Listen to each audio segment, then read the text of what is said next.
BJP ಪ್ರತಿಭಟನೆಗೆ CM ಸಿದ್ದರಾಮಯ್ಯನವರು ಕಿಡಿಕಾರ್ತಾ ಇದ್ದಾರೆ. ಮೊನ್ನೆ 262 ಜನ ಸತ್ರಲ್ಲ, ಅದಕ್ಕೆ ನಾವು ರಾಜೀನಾಮೆಯನ್ನ ಕೇಳಿದ್ವಾ ಅಂತ ಪ್ರಶ್ನೆ ಮಾಡಿದ್ದಾರೆ. ಮೊನ್ನೆ ರೈಲ್ವೆ ದುರಂತ ಆಯ್ತಲ್ಲ, ಅದಕ್ಕೆ ರಾಜೀನಾಮೆಯನ್ನ ಕೇಳಿದ್ವಾ? ಬ್ರಿಡ್ಜ್ ಕುಸಿತ ಆದಾಗ ಲೋಪ ಆಗಿಲ್ವಾ? ರಾಜೀನಾಮೆ ಕೇಳುವವರಿಗೆ ಏನ್ ನೈತಿಕತೆ ಇದೆ ಅಂತ ಹೇಳಿ ಪ್ರಶ್ನೆ ಮಾಡ್ತಾ ಇದ್ದಾರೆ. ರಾಜಕೀಯ ಪ್ರೇರಿತವಾಗಿ ಪ್ರತಿಭಟನೆಯನ್ನ ಮಾಡ್ತಾ ಇದ್ದಾರೆ ಅಂತ ಹೇಳಿ ಬಿಜೆಪಿ ವಿರುದ್ಧ ಸಿಎಂ ಸಿದ್ದರಾಮಯ್ಯನವರು ಗರಂ ಆಗಿದ್ದಾರೆ, ಮತ್ತೆ ಆಕ್ರೋಶವನ್ನ ಕೂಡ ವ್ಯಕ್ತಪಡಿಸ್ತಾ ಇದ್ದಾರೆ.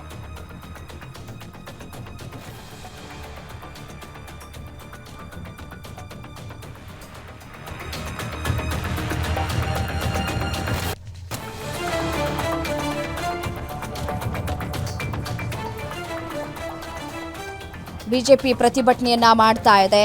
ಇಲ್ಲಿ ಕಾಲ್ತುಳಿದ ಆದಂತಹ ಪ್ರಕರಣಕ್ಕೆ ಸಂಬಂಧಪಟ್ಟಂತೆ 11 ಜನರ ಸಾವಾಗಿದೆ. ಸೊ ಹಾಗಾಗಿ ಇದರ ನೇರ ಹೊಣೆಯನ್ನ ಸಿಎಂ ಸಿದ್ದರಾಮಯ್ಯ ಮತ್ತೆ ಡಿಸಿಎಂ ಡಿಕೆ ಶಿವಕುಮಾರ್ ಅವರು ಹೊರಬೇಕು, ಮತ್ತೆ ಆ ಸ್ಥಾನಕ್ಕೆ ರಾಜೀನಾಮೆಯನ್ನ ಕೊಡಬೇಕು ಅಂತ ಹೇಳಿ ಪ್ರತಿಭಟನೆಯನ್ನ ಮಾಡ್ತಾ ಇದೆ. ಈ ಪ್ರತಿಭಟನೆ ಮಾಡ್ತಾ ಇರುವಂತಹ ವಿಚಾರಕ್ಕೆ ಸಂಬಂಧಪಟ್ಟಂತೆ ಸಿಎಂ ಸಿದ್ದರಾಮಯ್ಯನವರು ಗರಂ ಆಗಿದ್ದಾರೆ.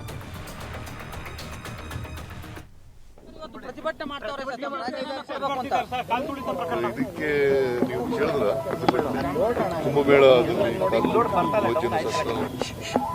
ಮೊನ್ನೆ ಸತ್ರ ಅಲ್ಲ 242 ಜನ, ಅದಕ್ಕೆ ಯಾರು ರಾಜೀನಾಮೆ ಕೊಡಬೇಕು?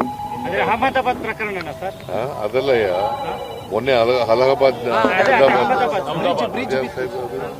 ಆಮೇಲೆ ಗೋಧ್ರಾ ಇನ್ಸಿಡೆಂಟ್ ನಲ್ಲಿ ಸತ್ರಲ್ಲ, ಅದ್ಯಾರಕ್ಕೆ ಕೊಡೋದು ಜವಾಬ್ದಾರಿ? ರೈಲ್ವೆ ಇದರಲ್ಲಿ ಸತ್ರಲ್ಲ, ಅದಕ್ಕೆ ಯಾರು ಜವಾಬ್ದಾರಿ ಕೊಡೋದು? ಯಾರಿಗೆ ಜವಾಬ್ದಾರಿ ಕೊಡಬೇಕು? ಆಮೇಲೆ ಬ್ರಿಡ್ಜ್ ಇದ್ದಕ್ಕಿದ್ದಲೇ ಉದ್ಘಾಟನೆ ಮಾಡೋದ್ರೆ ಬಿದ್ದೋಯ್ತಲ್ಲ, ಕಟ್ಟಿದ ತಕ್ಷಣ ಬಿದ್ದೋಯ್ತಲ್ಲ, 140 ಜನ ಸತ್ತು. ಅದಕ್ಕೆ ಯಾರು ನಾನು ಅದು ಡಿಫೆನ್ಸ್ ತಗೋತಾ ಇಲ್ಲ, ಅದನ್ನ ಎಕ್ಸ್ಕ್ಯೂಸ್ ಆಗಿ ತಗೋತಾ ಇಲ್ಲ. ರಾಜೀನಾಮೆ ಕೇಳ್ತಕ್ಕಂಥ ಇವರು what moral write these people have? ಈಗ ಕಾಲ್ ತುಳಿತದಿಂದ ಸತ್ತಲ್ವ ಆಗ ಆದಿತ್ಯನಾಥ್ ರಾಜೀನಾಮೆ ಕೊಟ್ರ? ಅಥವಾ ಇವ್ರೇನಾದ್ರು ಕೇಳಿದ್ರ? ಇವ್ರು ಕೇಳಿದ್ರೇನ್ರಿ? ಮತ್ತೆ ಈಗೇನ್ ತೆಗಿದಲೇ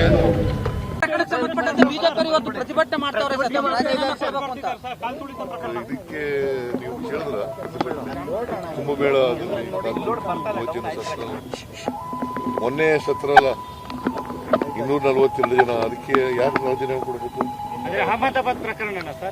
ಅದಲ್ಲಯ್ಯ, ಮೊನ್ನೆ ಅಲಹಾಬಾದ್ ಆಮೇಲೆ ಗೋಧ್ರಾ ಇನ್ಸಿಡೆಂಟ್ ನಲ್ಲಿ ಸತ್ರಲ್ಲ,